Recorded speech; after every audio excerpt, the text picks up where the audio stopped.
കള്ളപ്പണം വെളുപ്പിക്കലിൽ CPIMനെ കുരുക്കാൻ enforcement directorate. Karuvannur സഹകരണ ബാങ്കിലെ CPIM അക്കൗണ്ടുകൾ ചൂണ്ടിക്കാട്ടിയാണ് ഇഡിയുടെ നീക്കം. വിശദാംശങ്ങൾ ഉൾപ്പെടുത്തി കേന്ദ്ര തെരഞ്ഞെടുപ്പ് കമ്മീഷനും റിസർവ് ബാങ്കിനും ധനമന്ത്രാലയത്തിനും എൻഫോഴ്സ്മെന്റ് ഡയറക്ടറേറ്റ് കത്തയച്ചു. ന്യൂസ് ഡെസ്കിൽ നിന്ന് ബി ദിലീപ് കുമാർ, തൃശൂരിൽ നിന്ന് സൂരജ് സജി എന്നിവർ നമ്മളോടൊപ്പം ചേരുന്നു. സൂരജ്, കരുവന്നൂർ സഹകരണ ബാങ്ക് തട്ടിപ്പ് കേസിൽ എൻഫോഴ്സ്മെന്റ് ഡയറക്ടറേറ്റിന്റെ അന്വേഷണം ഇഴഞ്ഞു നീങ്ങുകയാണെന്നൊരു വിമർശനം ഹൈക്കോടതിയിൽ നിന്നുണ്ടായിരുന്നു. എൻഫോഴ്സ്മെന്റ് ഡയറക്ടറേറ്റ് ഈ തടസ്സങ്ങൾ നീക്കി കൂടുതൽ സജീവമായി അന്വേഷണത്തിലേക്ക് കടക്കുന്നു എന്നാണോ മനസ്സിലാക്കേണ്ടത്?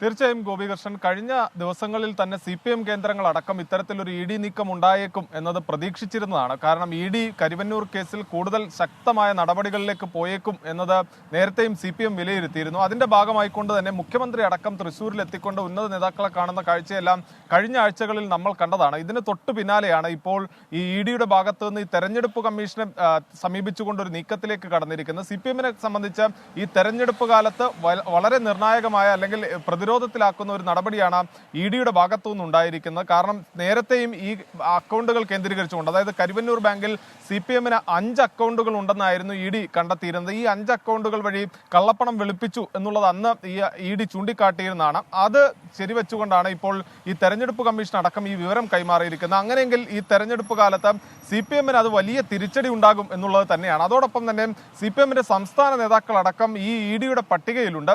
AC മൊയ്തീനും അതുപോലെ തന്നെ MK കണ്ണൻ അടക്കമുള്ളവരിലേക്ക് നീളുന്ന പട്ടിക. അവരും പോലും, അതായത് ഈ CPM നേതാക്കൾ പോലും ഒരു അറസ്റ്റ് ഉണ്ടായാൽ പോലും അതിനെ നേരിടാൻ തരത്തിലേക്ക് തയ്യാറെടുത്തിരിക്കുന്നു എന്നുള്ളതാണ് കഴിഞ്ഞ ആഴ്ചകളിൽ ഇവരോട് അടുത്ത വൃത്തങ്ങളുമായി പോലും നമ്മൾ സംസാരിക്കുമ്പോൾ പറയുന്നത്. അതായത് ഈ കോടതി പരാമർശത്തിന് തൊട്ടു പിന്നാലെ ED നടപടി കടുപ്പിക്കും എന്ന് CPM കേന്ദ്രങ്ങൾ കരുതിയിരുന്നു. അത്തരത്തിലുള്ള ഒരു നീക്കത്തിലേക്ക് ED കടന്നിരിക്കുന്നു. എന്തായാലും ഈ തെരഞ്ഞെടുപ്പ് കാലത്ത് ഇപ്പോൾ ഉണ്ടായിരിക്കുന്ന EDയുടെ നടപടി അത് CPMനെ വലിയ രീതിയിൽ പ്രതിരോധത്തിലാക്കുന്നതാണ്. ഗോപികൃഷ്ണൻ.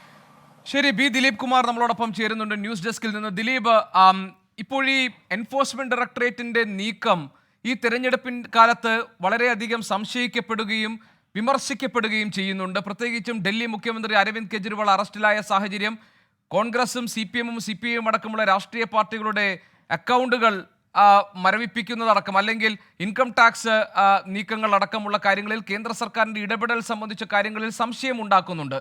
ഇപ്പോൾ എൻഫോഴ്സ്മെന്റ് ഡയറക്ടറേറ്റ് CPIമിൽ കരുവന്നൂരിൽ CPIമിനുള്ള അക്കൗണ്ടുകൾ ചൂണ്ടിക്കാണിച്ചുകൊണ്ട് ധനമന്ത്രാലയത്തിനും തെരഞ്ഞെടുപ്പ് കമ്മീഷനും അതോടൊപ്പം തന്നെ റിസർവ് ബാങ്കിലും ഒക്കെ സമീപിക്കാൻ ഒരുങ്ങുകയാണ്. എത്രത്തോളം ഗൗരവത്തിലുള്ള ഒരു നീക്കമായി എൻഫോഴ്സ്മെന്റ് ഡയറക്ടറേറ്റിന്റെ ഈ നടപടികളിലേക്ക് കാണണം? പ്രത്യേകിച്ചും ഇവിടെ ഒന്നും സംഭവിക്കാൻ പോകുന്നില്ല, കാരണം ഒരു അന്തർധാര BJPയും CPIയും ഉണ്ട് എന്ന കോൺഗ്രസിന്റെ ആരോപണം കൂടി നിലനിൽക്കുന്ന സാഹചര്യത്തിൽ. ഗോപികൃഷ്ണൻ, സമീപകാലത്ത് നമുക്കറിയാം ഇലക്ട്രൽ ബോണ്ട് വിവാദവുമായി ബന്ധപ്പെട്ടുകൊണ്ട് CPIM സ്വീകരിച്ചിരുന്ന നിലപാട്, ഇലക്ട്രൽ ബോണ്ട് സ്വീകരിക്കില്ല എന്ന നിലപാട് CPIM സ്വീകരിക്കുകയും ഇക്കാര്യത്തിൽ നിയമയുദ്ധത്തിന് സുപ്രീം കോടതിയിൽ പോയി ഈ ഇലക്ട്രൽ ബോണ്ട് വാങ്ങിയവർ ആരൊക്കെ എന്നത് സംബന്ധിച്ച കൃത്യമായ വിവരം പുറത്തു കൊണ്ടുവരുന്നതിന് CPIM അത് നിയമപരമായിട്ടും രാഷ്ട്രീയപരമായിട്ടുമൊക്കെ പോരാട്ടം നടത്തിയിരുന്നു. അങ്ങനെ ഒരു സംശുദ്ധമായ രാഷ്ട്രീയ പ്രതിച്ഛായയാണ് തങ്ങൾക്കുള്ളതെന്നാണ് CPIM നേതാക്കൾ അവകാശപ്പെട്ടിരുന്നത്. എന്നാൽ അതിനിടെയാണ് ഇപ്പോൾ കള്ളപ്പണം വെളുപ്പിക്കലുമായി ബന്ധപ്പെട്ട് CPIMനെതിരെ എൻഫോഴ്സ്മെന്റ് ഡയറക്ടറേറ്റ് തന്നെ തെരഞ്ഞെടുപ്പ് കമ്മീഷനെയും റിസർവ് ബാങ്കിനെയും കേന്ദ്ര ധനമന്ത്രാലയത്തെയും സമീപിച്ചിരിക്കുന്നത്. വളരെ ഗൗരവമായ ചില കാര്യങ്ങളാണ് ഇതിൽ എൻഫോഴ്സ്മെന്റ് ഡയറക്ടറേറ്റ് ചൂണ്ടിക്കാട്ടിയിട്ടുള്ളത്. കഴിഞ്ഞ ജനുവരി 16 ഇത് സംബന്ധിച്ച കത്ത് കേന്ദ്ര തെരഞ്ഞെടുപ്പ് കമ്മീഷനും റിസർവ് ബാങ്കിനുമൊക്കെ എൻഫോഴ്സ്മെന്റ് ഡയറക്ടറേറ്റിൻ്റെ ഭാഗത്ത് നിന്ന് നൽകിയത്. തെരഞ്ഞെടുപ്പ് കമ്മീഷന് നൽകിയിട്ടുള്ള കത്തിൽ പറയുന്നത് വർഷാവർഷം CPIM, അതായത് CPIM മാത്രമല്ല എല്ലാ രാഷ്ട്രീയ പാർട്ടികളും അവരുടെ വരവ് ചെലവ് കണക്കുകൾ തെരഞ്ഞെടുപ്പ് കമ്മീഷന് നൽകേണ്ടതുണ്ട്. ആരിൽ നിന്നൊക്കെയാണ് സംഭാവനകൾ സ്വീകരിച്ചത്, ഏതൊക്കെ നിലയിലാണ് ഈ പണം ചെലവായത് എന്ന കാര്യം കേന്ദ്ര തെരഞ്ഞെടുപ്പ് കമ്മീഷനെ രാഷ്ട്രീയ പാർട്ടികൾ അറിയിക്കണം. CPIMും ആ നിലയിൽ തന്നെ വർഷാവർഷം ഈ കണക്കുകൾ കേന്ദ്ര തെരഞ്ഞെടുപ്പ് കമ്മീഷന് കൈമാറാറുണ്ട്.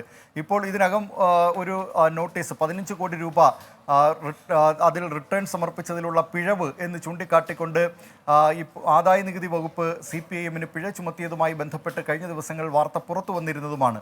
പക്ഷേ ഈ കണക്ക് സമർപ്പിച്ചതിൽ ഇപ്പോൾ ഈ പറഞ്ഞിട്ടുള്ള കരുവന്നൂർ സഹകരണ ബാങ്കിലെ അടക്കമുള്ള ചില കാര്യങ്ങൾ അതിലൊക്കെ നിക്ഷേപമുണ്ട് എന്ന കാര്യം ഈ CPIM കേന്ദ്ര തെരഞ്ഞെടുപ്പ് കമ്മീഷന് നൽകിയ കണക്കുകളിൽ ഉൾപ്പെടുത്തിയിട്ടില്ല എന്നാണ് എൻഫോഴ്സ്മെന്റ് ഡയറക്ടറേറ്റ് പറയുന്നത്. അക്കാര്യത്തിലാണ് കേന്ദ്ര തെരഞ്ഞെടുപ്പ് കമ്മീഷനോട് ഒരു വ്യക്തത വരുത്തുന്നതിന് ഈ നിലയിലൊരു കത്ത് നൽകിയിട്ടുള്ളത്. മാത്രമല്ല 1951 ജനപ്രാതിനിധ്യ നിയമപ്രകാരം CPIM അത് അനുസരിച്ചുള്ള ആ നിയമപ്രകാരം തന്നെയാണോ CPIMന്റെ ഫണ്ട് ചെലവഴിച്ചിട്ടുള്ളതും ഫണ്ട് സ്വീകരിച്ചിട്ടുള്ളതും എന്നീ കാര്യങ്ങളിൽ വ്യക്തത വരുത്തണമെന്നാണ് കേന്ദ്ര തെരഞ്ഞെടുപ്പ് കമ്മീഷനോട് ഇപ്പോൾ എൻഫോഴ്സ്മെന്റ് ഡയറക്ടറേറ്റ് ആവശ്യപ്പെട്ടിട്ടുള്ളത്.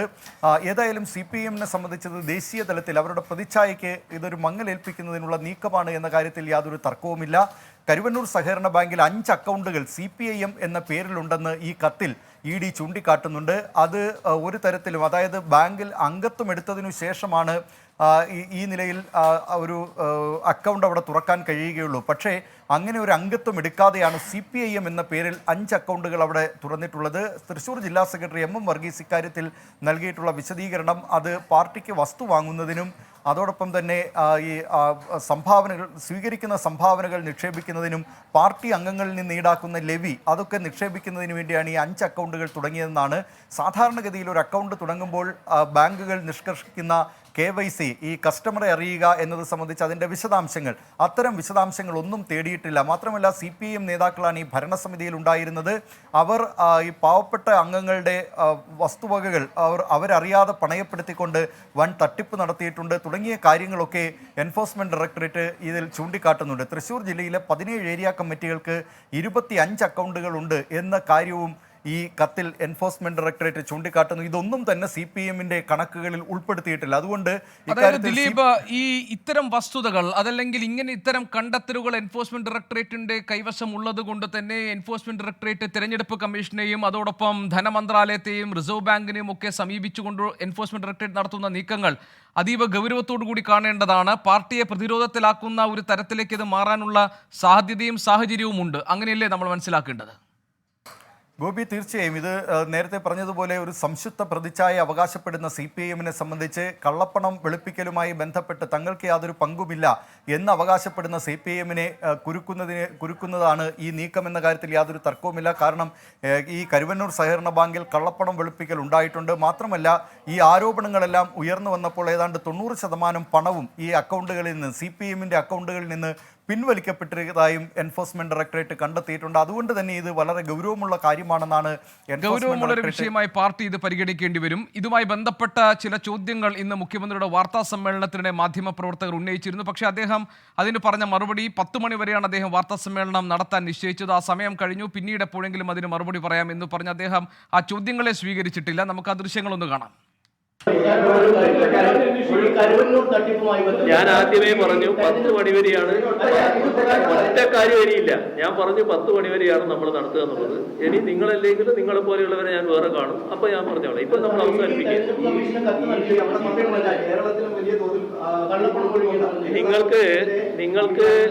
നിങ്ങൾക്ക് നിങ്ങളുടെ ചോദ്യത്തിന് മറുപടി പറയാതെ ഞാൻ പോയി എന്ന് പറയാനാണെങ്കിൽ ചോദിക്കാം. ഞാൻ പറയില്ല എന്നുള്ളത് നേരത്തെ തന്നെ വ്യക്തമാക്കി. തുടങ്ങുമ്പോൾ ഞാൻ പറഞ്ഞല്ലോ 10 മണിക്ക് അവസാനിക്കും. നിങ്ങൾ എല്ലാം വാച്ചിൽ 10 മണിയായിട്ടുണ്ടാവും, നോയിക്കോ. അതുകൊണ്ട് ബാക്കി കാര്യങ്ങൾ പിന്നീട്.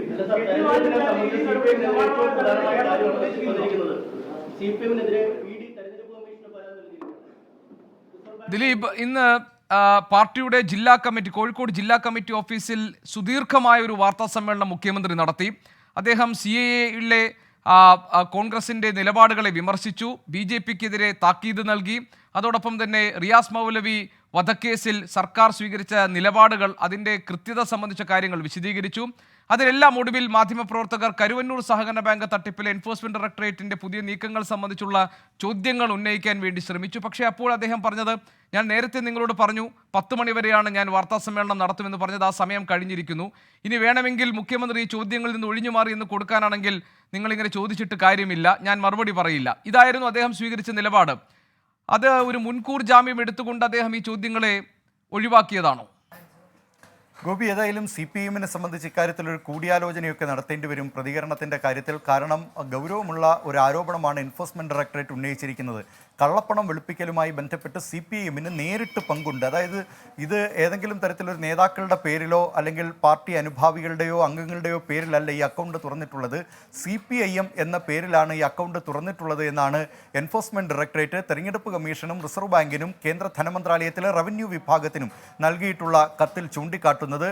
റവന്യൂ വിഭാഗവുമായി ബന്ധപ്പെട്ട് ആദായ നികുതി വകുപ്പിൻ്റെ പരിശോധനയൊക്കെ ആരംഭിച്ചിട്ടുണ്ട് എൻഫോഴ്സ്മെൻറ്റ് ഡയറക്ടറേറ്റിൻ്റെ റിപ്പോർട്ടിന് പിന്നാലെ എന്നാണ് ഇപ്പോൾ അറിയാൻ കഴിയുന്നത്.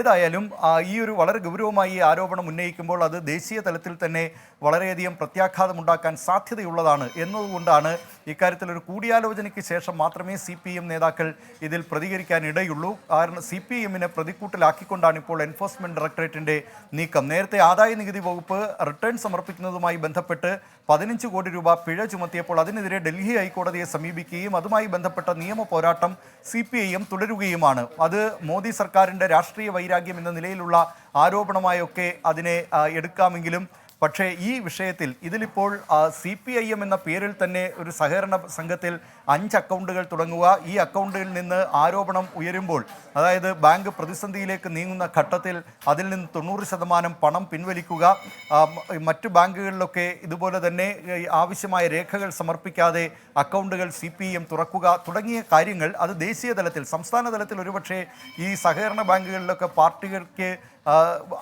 അവിടെ ഇത്തരത്തിൽ അക്കൗണ്ടുകൾ സാധാരണഗതിയിൽ CPIM പോലുള്ള പാർട്ടികൾ ദൈനംദിനം കൈകാര്യം ചെയ്യേണ്ട കാര്യങ്ങൾക്കൊക്കെ അക്കൗണ്ട് തുറക്കുക എന്നത് ഒരുപക്ഷെ അസ്വാഭാവികതയില്ലായിരിക്കാം. പക്ഷേ ദേശീയ തലത്തിൽ അത് CPIMനെ സംബന്ധിച്ച് അവരുടെ സംശുദ്ധമായ രാഷ്ട്രീയ പ്രതിച്ഛായയ്ക്ക് മങ്ങലേൽപ്പിക്കും വിധമുള്ള നീക്കമാണ് ഇപ്പോൾ എൻഫോഴ്സ്മെന്റ് ഡയറക്ടറേറ്റിന്റെ ഏതായാലും നിർണായകമായ ഒരു നീക്കം എൻഫോഴ്സ്മെന്റ് ഡയറക്ടറേറ്റിന്റെ ഭാഗത്ത് നിന്നുണ്ടാകുന്നു. കരുവന്നൂർ സഹകരണ ബാങ്ക് തട്ടിപ്പ് കേസുമായി ബന്ധപ്പെട്ട CPIM അക്കൗണ്ടുകൾ സംബന്ധിച്ച വിവരങ്ങൾ എൻഫോഴ്സ്മെന്റ് ഡയറക്ടറേറ്റ് തെരഞ്ഞെടുപ്പ് കമ്മീഷനെയും ധനമന്ത്രാലയത്തെയും റിസർവ് ബാങ്കിനെയും അറിയിച്ചുകൊണ്ട് തുടർ നടപടികളിലേക്ക് കുറച്ചുകൂടി നിർണായകമായ നീക്കങ്ങളിലേക്ക് എൻഫോഴ്സ്മെന്റ് ഡയറക്ടറേറ്റ് കടക്കുകയാണ്. ഇത് സംബന്ധിച്ച ചോദ്യങ്ങൾ മുഖ്യമന്ത്രിയോട് ഉണ്ടായിരുന്നെങ്കിലും അദ്ദേഹം വാർത്താ സമ്മേളനം സമയം കഴിഞ്ഞു എന്ന് പറഞ്ഞ് അവസാനിപ്പിച്ചു. അദ്ദേഹം പിന്നീട് നിങ്ങളെപ്പോലുള്ളവരെ കാണുമ്പോൾ ഞാൻ അതിന് മറുപടി പറഞ്ഞുകൊള്ളാം എന്ന് പറഞ്ഞുകൊണ്ടാണ് അദ്ദേഹം ആ വാർത്താ സമ്മേളനം അവസാനിപ്പിച്ചിട്ടുള്ളത്. ഏതായാലും പാർട്ടിയിൽ ഈ കാര്യങ്ങളിൽ കൂടിയാലോചനകൾ വേണ്ടിവരും. അതിനുശേഷം മാത്രമേ ഈ കാര്യത്തിൽ ഒരു പ്രതികരണം നടത്താൻ കഴിയൂ എന്നതുകൊണ്ടാകാം മുഖ്യമന്ത്രി ആ സമയത്ത് ആ ചോദ്യങ്ങളോട് പ്രതികരിക്കാതിരുന്നത് എന്ന വിലയിരുത്തലും ഒരു ഭാഗത്തുണ്ട്. ദിലീപ് കുമാർ, ന്യൂസ് ഡെസ്കിൽ നിന്നും. സൂരജ് സജി ഞങ്ങളുടെ പ്രതിനിധി തൃശ്ശൂരിൽ നിന്നുമാണ് വിവരങ്ങൾ പങ്കുവച്ചത്. ലോകത്തെവിടെയായാലും ഏത് സമയത്തും 24 വാർത്തകളും ഓഗ്മെന്റഡ് റിയാലിറ്റി പാക്കേജുകളും എക്സ്പ്ലെയിനറുകളും വിശദമായി കാണാൻ ഞങ്ങളുടെ YouTube ചാനൽ നിങ്ങൾക്ക് സബ്സ്ക്രൈബ് ചെയ്യാം.